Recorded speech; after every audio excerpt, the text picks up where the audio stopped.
रायगडावर आजही उजळते एक दीपज्योत। ही केवळ प्रकाश नाही तर शिवविचारांची अखंड ज्योत आहे। अमरावतीच्या एका कुटुंबाने गेल्या 15 वर्षापासून ही दीपज्योत जिवंत ठेवली आहे। होय, आपण बोलतोय प्राचार्य गजानन देशमुख आणि त्यांच्या परिवाराबद्दल, जे प्रत्येक वर्षी दिवाळीच्या दिवशी रायगडावर जाऊन छत्रपती शिवाजी महाराजांच्या राजसिंहासनावर दीप प्रज्वलित करतात। छत्रपतींचा रायगड मराठी स्वाभिमानाचं प्रतीक आणि त्या स्वाभिमानाचा दीप गेल्या 15 वर्षांपासून उजळत आहे।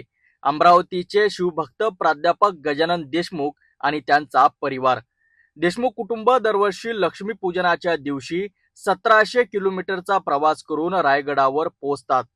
महाराजांच्या समाधीवर, राजसिंहासनावर आणि शिकाई देवीच्या मंदिरात दिवाळी साजरी करतात। 15 वर्षापूर्वी त्यांनी पाहिलं दिवाळीच्या दिवशी रायगडावर अंधार, तेव्हा त्यांच्या मनात एक ठिणगी पेटली। ज्या राजाने आपल्या आयुष्यात प्रकाश दिला त्या राजाच्या समाधीवर अंधार कसा? आणि त्याचा क्षणापासून सुरू झाली शिवपूजन परंपरा। प्राध्यापक गजानन देशमुख, त्यांची उद्योजक पत्नी सौ वंदना देशमुख आणि मुले कृषसेन आणि धैर्यसेन हे चौघे दरवर्षी न चुकता रायगडावर दिवाळी साजरी करतात। न गाजावाजात, न राजकारणात, फक्त निशब्द सेवा आणि श्रद्धा। देशमुख कुटुंबाचं हे कार्य महाराष्ट्रातलं एकमेव उदाहरण ठरलं आहे, कारण या दिवाळीत ते घर नव्हे तर रायगड उजळवतात।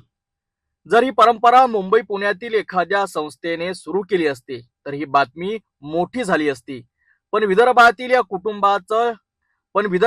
कुटुंबाचा शांत पण जिवंत शिवभक्तीचा दीप आज महाराष्ट्राच्या प्रत्येक कोपऱ्यात प्रकाश पसरवत आहे।